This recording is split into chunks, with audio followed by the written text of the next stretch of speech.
நாள்ல ஆண்டவர் என்னை பேச விரும்புகிறார் அப்படின்னு சொன்னா, யோவான் 14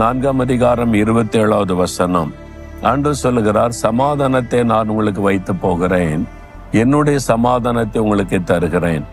இது உலக சமாதான தினம் என்பதாக சொல்லப்படுகிறது. உலக நாடுகள் 2வது உலக யுத்தத்திற்கு பிறகு சமாதானமாய் வாழணும், இனி யுத்தம் வரக்கூடாது என்பதற்கு ஐக்கிய நாடு சபை என்கிற அமைப்பையே ஏற்படுத்தினாங்க. இப்பவுமே சமாதானத்திற்காக பலர் பிரயாசப்படுறாங்க. ஆனா சமாதானம் வந்திருக்குதா அப்படின்னு பார்த்தா இல்லை.